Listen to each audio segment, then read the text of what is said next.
guys, selamat datang di channel Leslie. Nama saya Ervan. Hari ini videonya akan tentang eh, gimana sih cara supaya bisa kerja di Australia, tapi secara legal ya. Karena banyak juga orang-orang dari nggak cuma di Indonesia, tapi dari negara lain juga banyak yang datang ke Australia as a tourist visa, terus mereka kabur, terus mereka kerja secara ilegal. Itu sebenarnya ya itu balik lagi ke hak orang masing-masing ya, memang itu kan keputusan hidupnya dia, tapi sebenarnya apa yang dia lakukan itu efeknya bukan cuman untuk dia sendiri, di mana dia udah pasti di blacklist, ditangkap, nggak boleh datang ke Australia, apa segala macam. Untuk bahkan dia pergi ke luar negeri pun, ke negara lain, itu akan jadi lebih sulit ya, gitu, karena udah ada record di mana dia melanggar peraturan imigrasi satu negara. Nah, eh, kerugiannya lagi itu sebenarnya bukan cuma untuk dia sendiri, tapi juga untuk orang-orang yang genuinely atau yang memang benar-benar mau datang ke Australia, apply turis visa untuk jalan-jalan. Begitu juga untuk student visa atau visa-visa yang lainnya, karena di Australia itu untuk visa itu setiap negara itu sebenarnya ada ratingnya masing-masing. Ada negara yang memang dikasih red flag karena banyaknya imigran yang ilegal yang datang ke Australia. Itu ya, contohnya seperti tadi, datang turis visa atau mereka datang sebagai student visa, di mana mereka harusnya datang untuk sekolah, tapi instead mereka datang ke sini terus mereka kerja dan sekolahnya di-ignore. Setelah visanya, COE-nya di-cancel, visanya udah di-revert atau di-cancel juga, mereka nggak pulang tapi mereka kabur untuk cari kerjaan yang owner tempat mereka kerjanya itu pun bisa dibilang agak nakal ya, gitu. Nah, sekarang yang kita mau bahas itu gimana sih cara bisa kerja di Australia, tapi caranya itu legal. Tuh, ini link YouTube-nya, nama YouTube-nya kita. Terus ini Instagram-nya. Jadi kalau misalnya ada yang mau tanya lewat Instagram juga bisa DM ke Instagram itu. Nanti saya akan coba jawab secepatnya. Oke, sekarang kita mulai dengan kenapa kerja di Australia. Apa sih bagus dan enggaknya? Pro sama cons-nya itu apa? Nah, pro-nya itu ya kerja di Australia memang udah pasti apa bilangnya, quality of life-nya itu lebih tinggi atau lebih bagus, karena kan Australia itu waktu zamannya itu krisis moneter dulu, Australia itu salah satu negara yang dia nggak kena dampak ya dari krisis moneter itu. Ketika Indonesia kena, negara-negara lain kena, tapi Australia itu nggak kena. Itu kenapa? Karena dia punya eh, ekonomi itu strong ekonomi. Gitu. Makanya kerja di Australia ya otomatis lebih stabil, untuk keuangannya lebih stabil, meskipun ya tetap namanya negara kadang ada up and down-nya itu, tapi most of the time itu Australia itu ekonominya tuh lebih stabil. Terus pro-nya lagi apa? Kalau kita kerja di Australia, gajinya tinggi. Benar, memang kerja di Australia itu gajinya tinggi. Eh, Contoh, kita cuman kerja di restoran, asal kita mau kerja, dapat jamnya cukup, itu kita masih bisa hidup sendiri ya, bukan berkeluarga ya.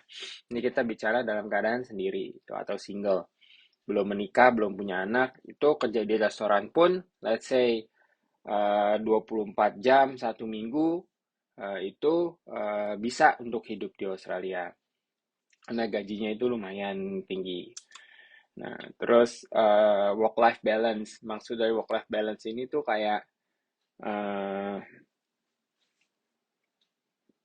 karena banyak yang di Australia itu kerjanya part time.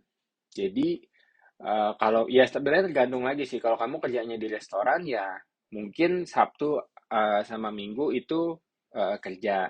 Tapi kayak saya sekarang, saya kerjanya di pabrik, itu hari Sabtu dan Minggu itu libur. Jadi kita kerja ya seperti orang kerja kantoran aja gitu. Tapi kalau saya itu mulainya dari pagi subuh, kadang jam 3 pagi atau jam 5 pagi itu sampai kadang jam 2, kadang jam 5 tergantung mereka butuh kitanya sampai kapan gitu. Jadi masih ada kehidupan setelah itu gitu, nggak yang cuman kerja kerja kerja kerja, karena ada di beberapa negara yang saya sempat nonton di YouTube YouTube lain juga, itu contohnya kayak Korea. Oh, kalau kita kerja itu nggak boleh pulang sebelum manajernya pulang atau sebelum bosnya pulang. Nah, di Australia itu nggak seperti itu. Kalau kalian memang jam kerjanya sampai jam 3, ya sudah jam 3 itu pulang. Selesai shiftmu. Gitu. Kecuali manajernya atau siapa yang punya authority di atas kalian itu request kalian untuk stay back. Gitu. Atau bisa dibilang kayak kerjanya ntar dulu pulangnya gitu, lanjutin dulu. Nah, itu mungkin akan terjadi seperti itu, tapi itu balik lagi ke kalian. Kalian berhak untuk menolak. Nggak yang kalau manajer yang ngomong seperti itu, oh harus stay back. Nggak. Kalau misalnya memang kalian nggak bisa karena ada urusan lain, kalian mau nolak pun ya nggak ada masalah gitu. Memang ya fine-fine aja karena itu haknya kalian. Gitu. Terus yang berikutnya itu diverse job opportunities. Jadi job di Australia itu banyak sekali ya. Sebenarnya sama sih di semua negara juga kayak gitu. Eh, Kayak misalnya ada hospitality job, kalian bisa kerja di restoran, atau kalian bisa kerja di supermarket, atau kalian bisa, kalau misalnya mau ambil sertifikasi lagi, itu bisa misalnya ngambil eh, forklift, forklift license, itu kalian bisa kerja sebagai di warehouse, gitu. Atau kalian ambil sertifikasi lain, misalnya seperti apa yang common things diambil itu eh plumbing, ini apa, tukang pipa, atau bukan tukang pipa, bilang pokoknya yang berurusan sama pipa-pipa di perumahan itu, nah itu juga bisa jadi salah satu. Pokoknya eh, banyak job opportunities tuh di Australia tuh banyak sekali. Nah, yang berikutnya itu cultural diversity, maksudnya itu karena di Australia itu dulunya open banget for imigran, jadi banyak orang dari hampir seluruh negara, apa maksudnya seluruh dunia tuh banyak yang datang ke Australia itu untuk eh, tinggal di Australia gitu, dari mulai dari Indonesia sendiri pun seperti itu. Banyak saya ketemu orang Indonesia di Australia, banyak yang masih mencoba juga untuk tinggal di Australia. Ada juga dari Vietnam, dari Thailand, dari Malaysia, dari India, Bangladesh, itu banyak. Bahkan negara-negara Eropa pun ada beberapa yang eh, mencoba untuk tinggal di Australia gitu. Jadi kayak contoh, kalau karena saya dulu sempat tinggal di Melbourne, jadi kalau di Melbourne tuh ada area namanya Box Hill. Box Hill itu tuh kayak apa bilangnya, kayak Chinatown-nya Melbourne ya gitu. Jadi banyak banget orang China, yang dari China itu yang ngumpul di Box Hill itu gitu. Jadi kalau kita ke sana itu dari restorannya, supermarketnya, bahan barang-barang yang dijual itu banyak sekali barang-barang yang memang asalnya itu dari sana gitu. Nah, tapi kalau kita pergi lagi ke daerah yang namanya Springvale, itu lain lagi. Springvale itu banyaknya orang Vietnam. Jadi kalau kita datang ke sana, apapun bahan yang kita cari, most of them itu available di sana. Itu yang tentang Vietnam. Tapi kalau mau tentang eh, Chinese ingredient itu ya carinya di Box Hill gitu. Nah, terus nextnya natural beauty. Jadi Australia itu kalau misalnya kita ke negara lain kayak misalnya ke Hong Kong atau ke China atau ke di Jakarta deh yang paling simple. Karena saya dari Jakarta, saya ambil contoh Jakarta deh. Jakarta itu kan udah padat sekali kan, gitu. Udah wah konkret di mana-mana, gedung, beton, aspal itu di mana-mana udah seperti itu, gitu. Nah, kalau di Australia itu nggak sampai seperti itu.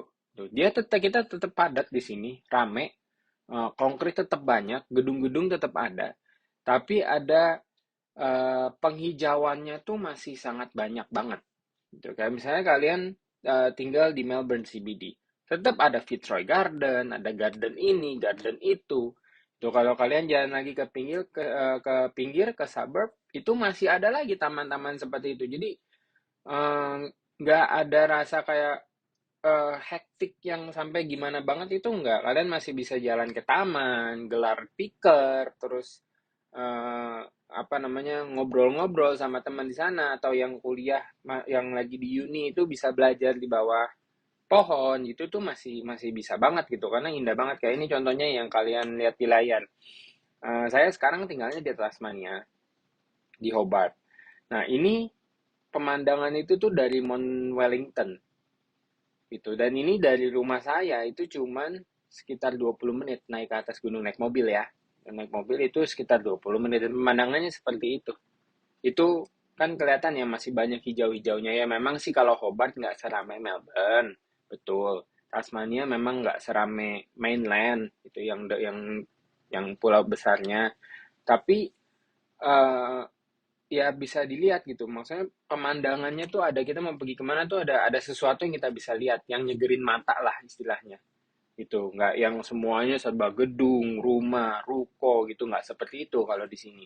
Itu karena kebetulan memang pemerintahnya sendiri itu menekankan bahwa ya penghijauan itu memang penting gitu. Tapi ya itu dari kelebihan pasti ada kekurangannya juga. Nah, sekarang kita akan masuk ke kekurangannya. Jadi kekurangannya apa? Cost of living. Benar memang yang tadi saya bilang di keuntungannya, oh gajinya gede, gajinya tinggi. Iya benar, tapi jangan lupa kita hidup di Australia itu pengeluarannya pun dalam dolar, nggak dalam rupiah. Kalau kita cari uangnya dalam dolar, pengeluarannya dalam rupiah, oh itu asik banget, ya kan? Tapi kalau kamu udah tinggalnya di Australia, udah kerjanya di Australia, ya otomatis pasti akan ada spending in dollar, bukan cuma rupiah. Gitu. Nah, cost of living di sini itu lumayan tinggi.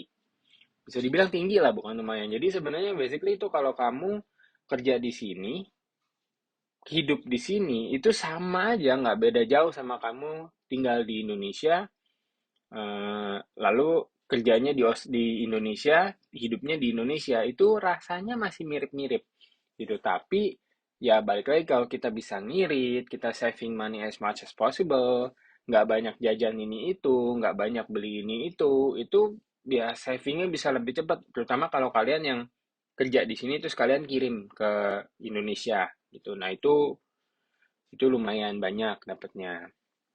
Itu. Lalu yang berikutnya adalah competitive job market. Yang tadi saya bilang juga karena banyak orang yang datang ke Australia, jadi akhirnya di Australia ini kan rame. Nah, orang yang memang punya keahlian itu banyak. Gitu. Jadi jangan pernah berpikir, oh aku jago masak, aku datang ke Australia, aku pasti dapat kerja di restoran gitu karena aku bisa masak. Enggak, belum tentu. Gitu. Belum tentu karena persaingannya tuh tinggi. Itu banyak orang di sini yang bisa masak juga sama kayak kamu. Oh, saya bisa apa misalnya udah lama kerja di finance, terus mau datang ke Australia. Di Australia pun banyak finance-finance yang jago. Banyak finance-finance yang bagus, apalagi uni di sini itu kan bagus-bagus ya. Gitu. Jadi banyak yang datang ke sini sekolah, lalu mereka cari PR dan mereka kerja, tapi mereka pintar-pintar gitu. Jadi persaingannya itu tinggi di job market itu. Makanya banyak yang dia melenceng kayak saya sekolahnya masak. Saya kerjanya banyaknya di restoran. Terus habis itu saya pindah ke IT company. Terus saya punya perusahaan IT sendiri. Nah, sekarang di sini, sekarang ini saya malah kerjanya di warehouse, di pabrik. Gitu. Itu melenceng, tapi itu biasa di sini. Awalnya apa? Akhirnya pindah ke sini jadi doing something else gitu. Tapi ya selama kamu mau kerja ya kamu bisa hidup di Australia. Tuh, nah, yang ketiga itu isolation. Jadi kalau kita lihat di peta dunia itu kan Australia adanya di bawah ya, sebelah kanan bawah tuh, dekat sama New Zealand. Ya kita masih New Zealand masih lebih ke bawah, tapi kita udah lumayan di bawah lah gitu. Nah itu bikin jadi tiket pesawatnya itu mahal. Apalagi kalau kayak saya ya sekarang di Hobart. Itu kalau saya mau pulang ke Indonesia, dari Hobart saya akan transit dulu either ke Melbourne atau ke Sydney. Habis itu kalau saya naiknya SU, saya harus transit dulu di Singapura, baru habis itu ke Jakarta. Itu kan transit-transit seperti itu kan udah lumayan ya gitu, udah waktunya lama dan harga tiketnya pun lumayan gitu. Nah, terus yang berikutnya itu ya strict visa requirement karena banyak sekali orang yang mau datang, banyak sekali orang yang mau PR, banyak yang pingin banget kerja di sini gitu. Jadi orang imigrasi ini lebih kayak hati-hati untuk jaga dia punya negara kan. Nah, jadi akhirnya visa requirement-nya itu ya jadi lebih strict gitu. Banyak subclass-nya itu banyak tapi memang dia jadi lebih strict. Nah, yang berikutnya itu climate ekstrim. Jadi kalau kayak di Indonesia kita cuma punya dua musim, musim hujan dan musim panas. Kalau di sini kan memang ada empat musim. Cuman yang lucunya adalah, ini dari pengalaman hidup saya juga, waktu saya di Melbourne, itu dalam satu hari itu bisa terjadi tiga musim. Jadi paginya itu dingin, rasanya kayak winter, 4 derajat, 5 derajat. Terus ya kita otomatis pakai jaket dong. Udah pergi, waktu itu zaman saya masih sekolah, saya pergi ke sekolah, pas mau makan siang nih, lunchtime, keluar, oh ternyata panas. Jadi nggak perlu pakai jaket. Begitu lihat cek suhu, oh ternyata 18, 19. Tuh, kadang-kadang bisa sampai 20. Oh, udah, berarti nggak perlu pakai jaket dong. Ya udah, kita tinggalin jaketnya di sekolah. Pergi makan siang, balik lagi ke sekolah. Pas mau pulang, udah sore kan, tiba-tiba berangin. Kayak musim gugur. Berangin dan mulai agak dingin tuh. Turun sekitar ya mungkin di atas 10 lebih sedikit ya, 11, 12 gitu.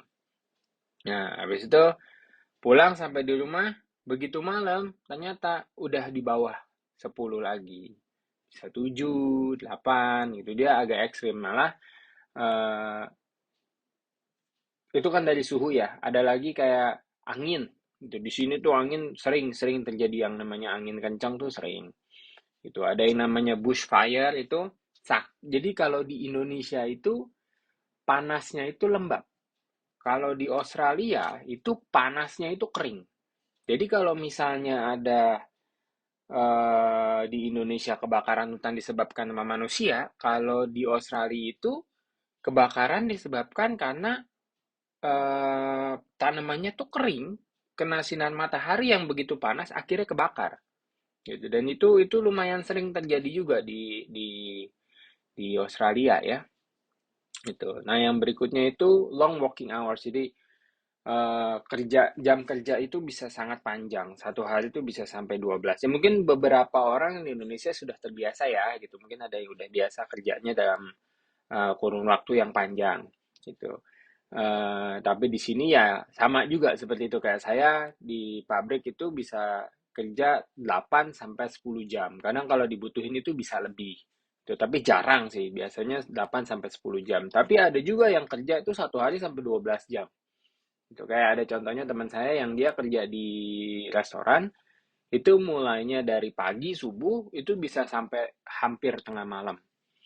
Itu banyak. Nah, efeknya apa dari si long working hours ini? Jadi kadang-kadang ya itu work life balance-nya berkurang. Jadi ini agak berlawanan juga gitu. Work life balance ya benar untuk beberapa job, gitu. Tapi untuk job yang lain itu mungkin ada long working hours yang bikin kalian jadi work life balance-nya kurang.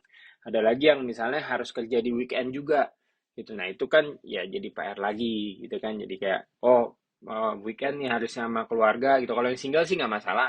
Nah, tapi kan kadang-kadang kalau yang udah berkeluarga kan pinginnya hari Sabtu sama Minggu sama keluarga. Nah, itu tapi kadang-kadang harus kerja itu.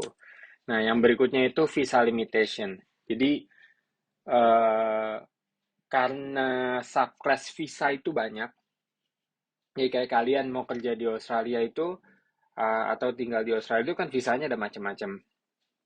Nah, di setiap subclass visa itu pasti ada visa limitationnya. Contoh, ini aku ambil gambar atasnya aja ya, snapshotnya. Jadi kayak student visa, itu ada work limitation.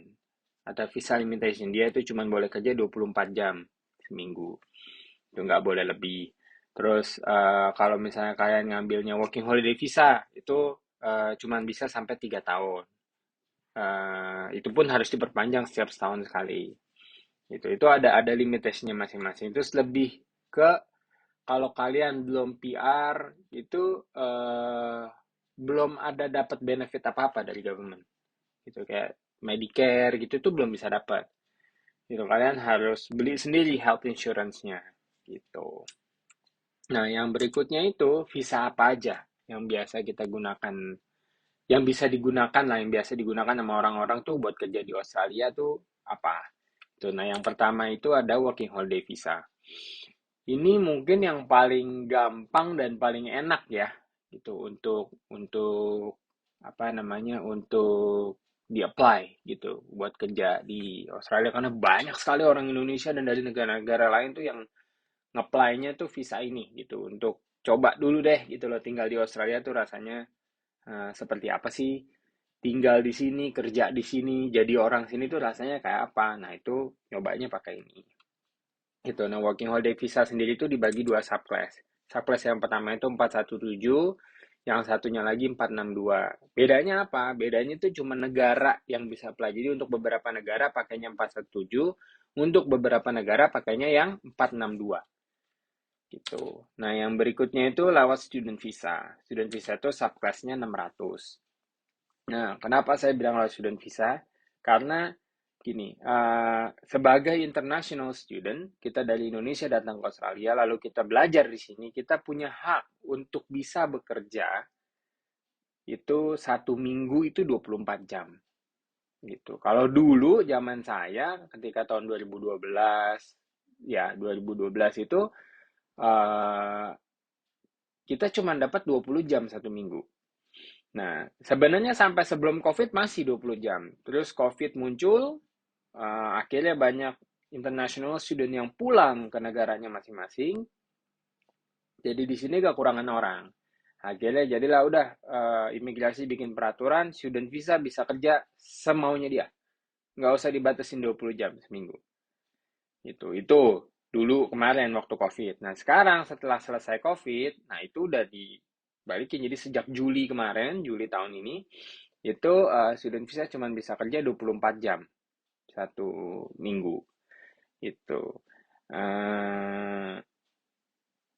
Ya lumayan juga sebenarnya 24 jam seminggu. Cuman keuntungannya apa kalau kita ngambil student visa itu ada pathway yang bisa kita ambil setelah kita selesai sekolah. Dan nanti aku jelasin yang student visa di video berikutnya in detail. Nah, yang biasa digunakan lagi itu yang berikutnya itu ada employee sponsor. Employee sponsor itu berarti kita kerja di sini, bos kita atau perusahaan kita itu yang sponsor kita. Gitu. Dia yang bikin supaya kita bisa legally kerja di Australia, belum PR, tapi kalian itu kerja di sini dalam kontrak sama si perusahaan ini. Gitu. Nah, subclassnya itu ada 482, 186, sama 187. Nah, beda-bedanya apa aja ini si subclass ini nanti kita bahas di video yang khusus karena ini akan panjang sekali kalau misalnya aku jelasin semuanya satu-satu itu akan panjang sekali gitu. Nah, sekarang hari ini kita bahas tentang working holiday visa dulu ya. Gitu. Jadi working holiday visa itu apa? Working holiday visa itu tuh visa di mana kita bisa kerja sebanyak yang kita mau tanpa batasan waktu dan jam. Gitu. Nah, originalnya visa ini itu dibuat itu untuk kita yang mau liburan dalam waktu yang lama dan butuh support dalam segi keuangan. Jadi kita mau support diri kita sendiri. Itu di Australia selama kita liburan. Nah, itu dengan kerja part-time atau casual di Australia. Tapi, ternyata kebanyakan dari working holiday visa holder itu yang datang ke Australia dengan visa ini itu buat kerja dan habung sebanyak-banyaknya. Habis itu dia pulang. Atau dia datang, dia kerja, dia cari lagi cara gimana caranya supaya bisa tetap stay di sini, tetap tinggal di sini, dan kalau bisa dapetin PR, tinggal di Australia. Gitu. Nah, sekarang pertanyaannya siapa aja sih yang boleh nge-apply visa ini? Ya kan? Nah, Indonesia itu salah satu negara yang diizinkan oleh Australia itu buat nge-apply visa ini melalui subclass-nya itu yang 462. Kan tadi ada 417, 462. Nah, Indonesia itu pakainya yang 462. Itu. Uh, tapi ini sayangnya ya gitu. Visa ini tuh ada limitasi umurnya. Jadi yang boleh nge-apply itu dari umur 18 sampai 30 tahun. Nah, terus kalau misalnya kalian umurnya 30, terus kalian apply nih, tapi belum di-granted visa working holiday-nya ini. Nah, kalau begitu kalian ulang tahun 31 pun, karena kalian apply-nya di umur 30, itu kalian masih bisa di-granted. Gitu. Tapi kalau sebelum 18 ya belum bisa nge-apply. Gitu. Nah, terus yang syarat berikutnya itu adalah jenjang pendidikan. Jadi, minimal jenjang pendidikan itu harus setara kayak SMA atau SMK. Gitu. Kalau maksudnya harus di atasnya itu gitu. Kalau dia cuma lulusan kalian cuma lulusnya sampai SMA aja atau sampai SMK aja itu sorry tapi belum bisa apply untuk visa ini. Mungkin bisa go through ke diploma dulu atau ke yang selesai S1 dulu gitu baru habis itu bisa apply visa ini. Terus yang berikutnya itu English requirement. Jadi untuk IELTS score-nya sendiri itu minimal itu 4,5 untuk semua band. Gitu. Writing, speaking, listening, reading itu minimal minimal skornya itu 4,5 gitu. Nah, terus yang berikutnya ini dokumen apa aja sih yang dibutuhkan buat apply working holiday visa ini. Nah, sebenarnya sih tiap negara tuh requirement-nya tuh beda-beda. Tapi ini kita bahas yang Indonesia aja ya. Ya, jadi kalian itu akan diminta untuk provide letter of support dari pemerintah. Nah, ini kedengarannya memang kayak ribet, tapi sebenarnya enggak juga, karena saya ada tanya-tanya ke teman-teman juga orang-orang Indonesia yang udah nge-apply visa ini itu ternyata nggak sesulit itu juga gitu. Dan ini caranya gitu. Bukan aku sih nggak begitu tahu pasti ya karena aku datang ke sini aku belum pernah apply working holiday visa sebelumnya jadi aku nggak tahu pasti caranya gimana. Tapi kata mereka itu apply-nya itu bisa hubungin kedutaan Australia dulu, terus nanti kalian dikasih form yang harus diisi, gitu. Nanti habis itu nge-apply lagi, ada prosesnya berapa lama, itu baru habis itu kalian dapat si letter of support ini dari pemerintah Indonesia. Gitu. Tapi ini kan bisa berubah-berubah ya, karena kan peraturan imigrasi itu berubahnya itu mendadak, nggak ada informasi sebelumnya atau mereka bikin apa jumpa pers gitu nggak ada kayak gitu tiba-tiba berubah aja. Jadi kita harus cek sendiri ke websitenya sering-sering gitu. Tapi nanti saya akan coba bikin kayak semacam ngobrol-ngobrol santai sama uh, teman yang memang dia datang ke sini dengan working holiday visa gitu. Jadi nanti kita bisa ngobrol sama dia, kita tanya-tanya sama dia apa aja sih gitu cara-caranya tuh gimana sih prosesnya waktu itu gitu. Nah, nanti kita infoin dari di shortsnya YouTube. Itu nah yang berikutnya itu bukti rekening koran atau bank account. Nah, itu good recordnya itu harusnya 3 bulan sebelum uh, visanya tuh kalian submit. Jadi kalau kalian submit aplikasinya bulan Januari, ya berarti mundur 3 bulan ke sebelumnya. Gitu. Dan minimal itu setara sama 5.000 Aussie dollar. Itu untuk keberangkatan pertama. Maksudnya gimana? Jadi, uh, waktu kalian apply itu, kalian tunjukin ini. Kalian punya 5.000 dolar. Sebenarnya itu kalau di bahasa Inggrisnya itu mereka bilangnya untuk initial stay. Jadi maksudnya begitu kalian sampai kan kalian harus cari rumah, harus ini, harus itu, harus beli ini, beli itu, persiapan untuk menjalani hidup lah gitu kan. Nah itu Australia mau lihat kalian punya uang minimal segini dulu buat bertahan hidup gitu loh. Waktu kalian baru sampai. Nah setelahnya kan kalian kerja gitu. Nah yang berikutnya itu IELTS certificate. Ya udah pasti lah ya gitu ya. Kalian mau berangkat kalian uji IELTS dulu yang tadi minimal 4,5 semuanya 4 band itu. Nah setelah itu ya nanti disubmit bareng sama aplikasinya. Itu. Nah, yang berikutnya itu police check. Kalau di Indonesia itu namanya SKCK ya. Nah, itu bikinnya gampang banget. Itu dan murah. Gitu. Waktu itu saya udah pernah bikin, soalnya waktu waktu mau kesini tuh udah pernah bikin SKCK. Gitu. Eh, yang berikutnya itu medical check up. Itu medical check up itu pasti. Tapi medical check up itu bukan yang kayak kita ngetes sendiri ke dokter langganan kita gitu, terus habis itu dokternya bikinin surat, nggak kayak gitu. Jadi medical check up itu biasanya kalian di kota mana itu akan ditunjuk sama imigrasinya. Mereka akan kasih tahu kalian, kirim email ke kalian, tolong medical check up di tempat ini, kapan waktunya kalian yang pilih. Gitu. Tapi dia yang tunjuk tempatnya gitu. Kayak di Jakarta ada kalau dulu di Kemayoran, kalau sekarang kayaknya banyak kan di daerah Cawang ya. Gitu. Kayaknya saya terakhir waktu itu di daerah Cawang medical check up-nya gitu. Eh, Kota lain mungkin ada tempat yang lain lagi yang ditunjuk sama imigrasinya Australia gitu ya. Nanti nunggu emailnya aja dikasih taunya gimana gitu. Nah, terus yang berikutnya, apa aja sih yang bisa kalian lakukan di sini kalau udah punya working holiday visa? Ya udah pasti bisa liburan lah ya di Australia, keliling Australia, mau kemana pun selama masih di Australia bebas. Gitu.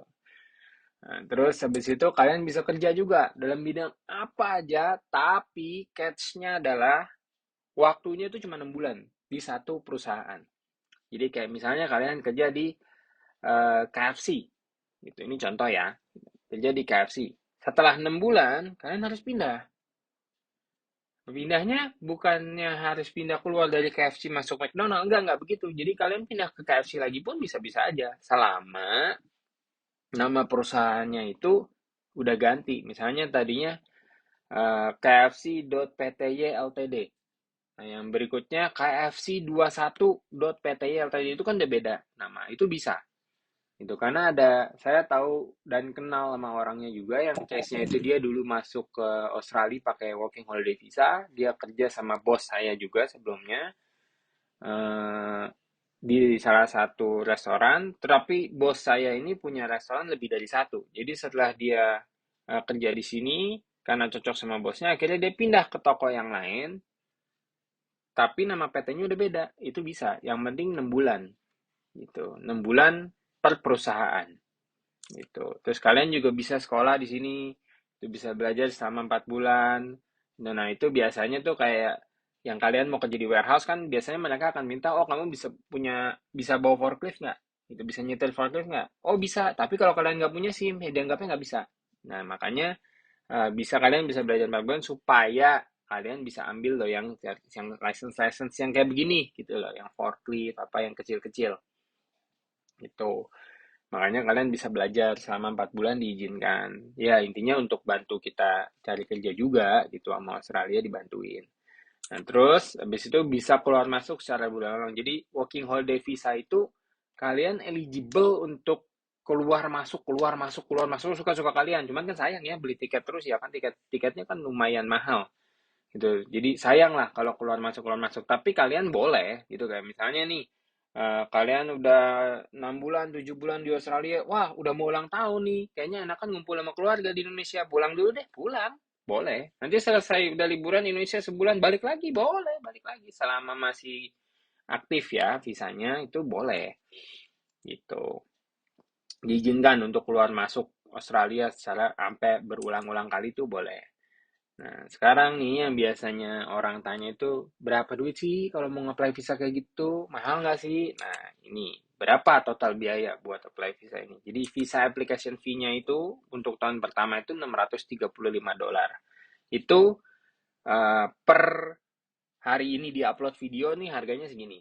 Tapi kadang-kadang dia suka naik ya, karena dulu tuh aku pernah dengar temanku ada yang nge-apply tuh cuma 400 lebih. Gitu. Tapi sekarang ternyata udah sampai 635 gitu. Jadi dia naik lah. Aku nggak tahu apa dia naik setiap tahun atau setiap 2 tahun sekali atau 3 tahun sekali. Aku nggak tahu gitu. Tapi yang sekarang terupdate terakhir saya cek itu $635 untuk tahun pertama. Nah, terus ini health insurance. Jadi health insurance itu sebenarnya salah satu syarat juga ya waktu kalian mengapply itu kalian harus sudah punya health insurance. Nggak harus beli health insurance di Australia, dari Indonesia pun bisa. Asal kalian bisa tunjukin untuk waktu nge-apply visanya, oh aku udah ada health insurance yang cover untuk selama aku di Australia. Ya, tapi ini aku ambil contoh Allianz. Ini Allianz ini yang ada di Australia. Waktu itu aku Google cari-cari. Masih banyak sih, yang lain masih banyak untuk apa insuransinya. Tapi ini aku ambilnya yang Allianz doang. Gitu, aku nggak ambil beberapa, nggak. Aku cuman satu Working Holiday Visa Insurance, dia muncul, ya itu yang aku ambil. Gitu itu untuk 1 tahun itu 927 dolar. Itu yang paling murah. Ada yang lain yang lebih, yang paket-paket yang lain yang lebih mahal, tapi ini yang paling murah itu 927. Saran aku, ambil health insurance. Ambil yang bagus kalau bisa. Itu kenapa? Karena sakit di Australia itu mahal sekali. Mahal sekali. Itu kita manggil kita amit-amit ya. Kita kenapa-napa terus manggil ambulans saja itu kita ditagih 2.000 dolar. Itu. Nah, kalau kita punya asuransi yang bagus, itu akan di-cover sama asuransinya. Itu baru baru ambulans saja, belum kita masuk IGD atau dirawat di rumah sakit. Itu mahal gitu. Biayanya tuh mahal. Sakit di Australia itu mahal banget gitu. Jadi saran saya ambil health insurance yang bagus. Gitu. Kalau misalnya ambil dari Indonesia, ambil yang memang benar-benar di-cover kalau misalnya kalian itu sakit di Australia. Gitu. Yang berikutnya itu SKCK. Nah, ini aku cek di Google juga, nih sama Mbak Google itu informasinya tanggal 13 September tuh nge-apply SKCK itu cuma 30.000. Itu caranya gimana? Yang saya tahu apply SKCK itu bisa online. Ya, yang dibutuhin itu udah pasti KTP gitu kan, sama ya mungkin ada yang lain-lain aku udah lupa juga. Itu kalian bisa cek sendiri di Google apa aja yang dibutuhin untuk SKCK, gimana cara apply-nya, itu udah gampang lah. Sekarang Indonesia tuh udah modern, udah keren. Gitu. Jadi apa-apa tuh udah bisa online gitu kan. Gitu. Jadi ya SKCK pun sama, bikinnya gampang. Online aja, nanti besok kirim Gojek ke rumah. Gitu. Atau kalian ambil sendiri ke tempat yang dikasih tahu sama mereka. Itu ambil sendiri ke sana, ambil SKCK, udah selesai. Itu. Nah, yang berikutnya itu translate dokumen.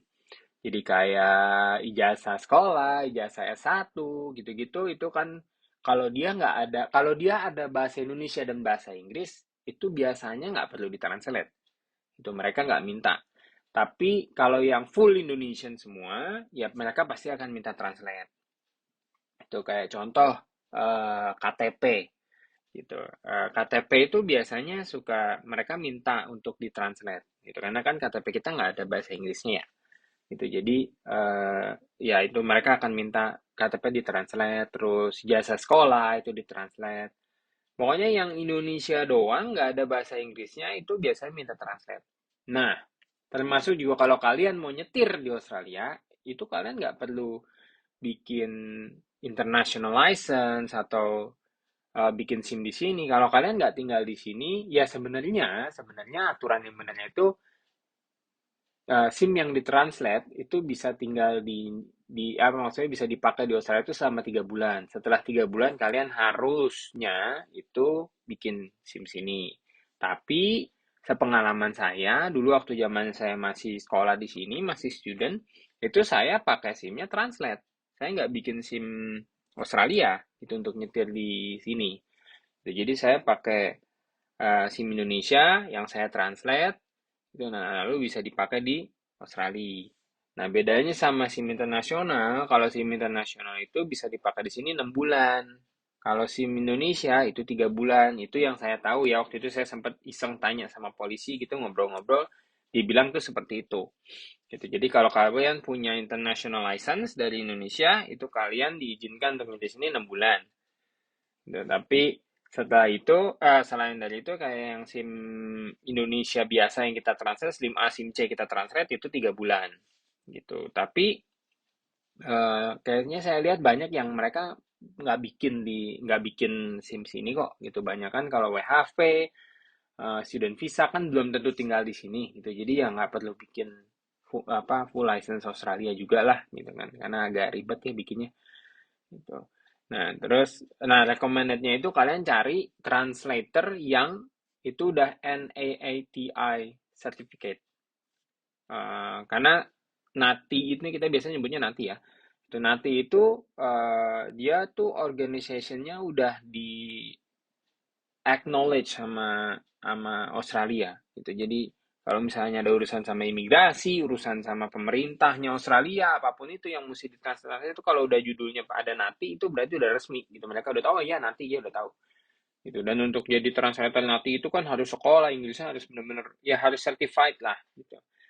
Nah, harganya memang lumayan pricey gitu, tapi beda-beda tergantung orangnya. Ada yang dia memang niatnya itu mau bantu orang-orang Indonesia, itu kayak aku pernah lihat di Facebook group itu Indo Melbourne namanya, itu dia ngecharge nggak mahal juga gitu. Kalau dibandingin sama sama kalian yang buka di apa websitenya IMI-nya Australia langsung, terus cari soal translation service apa segala macam itu lebih mahal harganya kalau ngechat mereka gitu. Itu bisa sampai per dokumen itu kalau nggak salah aku pernah dapat offer sekitar $15 ya satu satu satu lembar dokumen itu lumayan mahal gitu. Tapi kalau yang orang Indonesia juga itu biasanya mereka lebih murah ya, mungkin karena tujuannya memang bantuin juga kali ya gitu. Nah terus jangan lupa ini kan biaya yang kita bisa lihat yang udah pasti keluar, tapi bakal ada biaya lain kan yang kita yang maksudnya ya, adalah biaya yang lain yang aku nggak list di sini gitu, yang nggak terlist down di sini gitu. Kayak contohnya tiket pesawat itu kan tergantung ya, tergantung harganya. Waktu kalian beli itu berapa gitu, karena kan tiket pesawat nggak pernah sama. Ya kisarannya segitu tapi nggak pernah sama gitu. Eh ya itu coba dipertimbangkan lagi lah gitu. Untuk tiket pesawat itu berapa nanti kalian hitung-hitung sendiri gitu. Nah, terus berapa penghasilannya? Ini yang menyenangkan, yang excited nih ada di sini. Berapa sih penghasilannya kalau kerja di sini? Nah, ini informasi terakhir. Jadi kalau kalian mau ngecek soal minimum wages gaji apa tuh, adanya di website itu, fairwork.gov.au. Nah, itu uh, mau ngecek, aduh aku dapatnya ini aku dapat kerjaan nih, tapi casual employees gitu. Gajinya berapa sih? Nah, itu minimal itu segitu. Tapi jarang ada yang bayar kalian tuh cuma segitu. Itu biasanya tuh lebih dari itu gitu. Kecuali memang mungkin perusahaannya pelitnya medit luar biasa gitu ya kalian dibayarnya segitu. Jadi ini udah bisa dilihat tuh langsung kayak full time. Based on-nya itu 38 jam per minggu. Jadi kalian udah pasti kerja segitu itu gajinya 21,38 per jam. Ya. Terus ada lagi yang part time itu 21,38 juga per jam. Gitu. Tapi kalau part time itu kan nggak ada jaminan kalian kerja pasti 38 jam seminggu. Kalau full time itu pasti. Nah, terus casual. Casual ini yang paling tinggi. Gitu 26,73. Wah, ini pasti aku langsung ditanya nih. Kenapa kok casual bisa lebih tinggi daripada part time sama full time? Gitu. Padahal kan casual. Nah, jadi casual itu sebenarnya kita tuh nggak dapat benefit apa-apa. Itu kayak contohnya kayak kalau kalian kerja part time itu kalian ada dapat libur atau paid leave atau sick leave gitu-gitu. Nah, casual itu nggak ada gitu. Nah, terus kalau part time itu kan kalian biasanya itu udah pasti dapat jam lah setiap minggu tuh udah pasti dapat. Tapi kalau casual itu kalian dipanggil ketika kalian dibutuhkan gitu. Nah, kalau part time itu juga biasanya kamu with a contract. Oh, oke, kamu kerja di kita, aku kontrak kamu ya, 1 tahun. Kamu nggak boleh keluar. Gitu. Nah, itu part time. Jadi gaji ya udah pasti kalian udah pasti kerja di situ. Nah, tapi kalau casual itu nggak ada kontrak. Kalian mau nggak kerja, aku nggak bisa kerja hari ini, ya kalian ngomong sama ininya, aku nggak bisa kerja. Tuh, atau kalian mau pindah nih udah mau 6 bulan terus kalian udah mau siap-siap mau pindah 5 bulan setengah kalian mau keluar ya udah bilang sama mereka sorry aku harus berhenti karena aku mau pindah kerja karena persyaratan working holiday visaku apa gitu-gitu. Nah itu bisa itu dengan mudah. Tapi kalau part time sama full time itu ada ininya apa namanya ada ya bonus-bonusnya lah ya, maksudnya yang kayak oh nggak bisa, oh ini, oh itu gitu. Ada peraturannya sendiri gitu untuk itu. Tapi kalau casual tuh nggak. Nah cuman ya resikonya itu bisa kita dapat shift, bisa nggak gitu untuk si casual ini. Terus yang berikut ya semua lagi balik lagi semua balik ke jenis pekerjaannya apa ya. Itu tapi minimum rate-nya itu seperti ini. Tapi bukan berarti oh kalau kalian kerja full time, oh saya cuma digaji 21,38 kecil sekali. Itu nggak begitu. Itu kan bisa lebih dari itu, tergantung. Kalau misalnya kalian kerjanya kayak di accounting, mungkin gaji bisa 31, 32 per jam, dan dijamin 38 jam per minggu, bisa aja. Gitu. Oh, aku part time gitu. Oh iya, part time kerjanya di mana? McDonald. McDonald aja setahu saya, anakmu yang ya mungkin yang sekitar 21, 22, 23 itu gajinya tuh lebih tinggi daripada ini, daripada apa 21,38. Jadi dia lebih dari itu gitu. Mungkin sekitar 22, 23 gitu. Itu bisa gitu. Ini cuma minimumnya aja, minimum segini, tapi biasanya tuh nggak segitu, digajinya lebih tinggi dari itu gitu. Nah, jadi perkiraannya tuh ini aku ambil contohnya si casual ya. Kalau kalian kerja misalnya 30 jam satu minggu, berarti 30 dikali 26,73, ini after tax kita bicaranya, itu berarti kita dapat satu minggu 801,90. Ya kan? Itu udah lebih, kalau kalian lihat itu lebih tinggi daripada 30 jamnya si full time. Itu, tapi ya balik lagi full time biasanya gajinya nggak segitu, tapi lebih tinggi dari itu. Gitu. Jadi kalau di ke Indonesiain itu 8.033.237 perak per minggu. Berarti dalam sebulan itu kita dapat 8.033 sekian dikali 4 itu 32 juta. Itulah sebabnya kenapa banyak orang Indonesia yang maunya ke Australia. Kalian cuman kerjanya di farm, milihin jeruk, milihin apel, packaging jeruk, bersihin sayur, nyuci sayur, apa segala macam. Itu per bulannya bisa sampai 32 juta. Gitu. Jadi kalau kalian saving sebanyak-banyaknya nih, terus habis itu mungkin ada yang udah berkeluarga, tapi keluarganya dari Indonesia, dianya yang berjuang ke Australia, ngerantau, ya bisa kirim ke Indonesia, bisa. Itu tergantung bagaimana kalian hidup di Australianya. Boros apa enggak? Kalau boros, ya udah, nggak ada yang dikirim, nggak ada yang di saving gitu. Tapi kalau kalian irit, ya itu yang bisa dilihat sendiri gitu. Tapi jangan lupa semuanya harus diperhitungkan dengan biaya hidup di sini. Ya, jadi jangan mikirnya, wah 801, oke aku kirim berarti sekitar 5 juta ke Indonesia, lalu terus kalian bayar rent pakai apa? Makan pakai apa? Terus kalau kalian punya mobil, beli bensinnya pakai apa? Gitu, nah itu harus tetap diperhitungkan juga. Gitu, nanti di video-video berikutnya saya akan kasih lihat, akan ceritain lagi di hidup di Australia itu kayak apa sih gitu, belanja di sini, terus kita beli bensin di sini itu gimana gitu loh, terus habisnya kira-kira berapa untuk rentnya, rumahnya seperti apa segala macam, nanti di video-video berikutnya akan saya coba ceritain lagi, saya jelasin lagi gitu. Tapi jangan lupa, ini tuh cuman snapshot aja, cuman perkiraan dapatnya segini. Bener kelihatannya besar, kalau di LPN kan 32 juta sebulan kan gede banget kan, gitu. Tapi ya balik lagi, itu semuanya tergantung sama kita. Itu jangan lupa diperhitungkan juga biaya hidup di sininya, karena yang tadi saya bilang biaya hidup di sini itu nggak murah gitu, tapi lumayan lumayan juga gitu. Nah, oke, jadi eh, nanti saya akan coba bikin yang lebih detailnya lagi untuk si working holiday visa, kayak kerjaannya bisa seperti apa segala macam. Tapi untuk sekarang nih karena udah panjang ya videonya, udah hampir sejam, jadi kita bahasnya sampai sini dulu. Itu thank you udah nonton. Nah untuk visa-visa yang lain kan tadi ada list aku student sama employee sponsor ya. Nanti aku akan bahas itu di video selanjutnya juga. Saya akan bikinin yang rapi. Kalau ada kurang-kurang di video ini mohon maaf. Kalau misalnya kalian ada pertanyaan itu langsung ke comment section, komen aja langsung. Gitu. Saya biasanya malam itu udah selesai kerja pasti saya balas-balasin.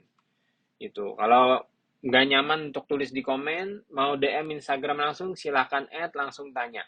Itu Instagramnya Instagramnya istri saya, jadi tapi nggak apa-apa itu nanti apa namanya saya yang balas juga kok, kita yang balas-balasin juga karena saya waktu bikin ini pun saya researchnya bareng sama istri.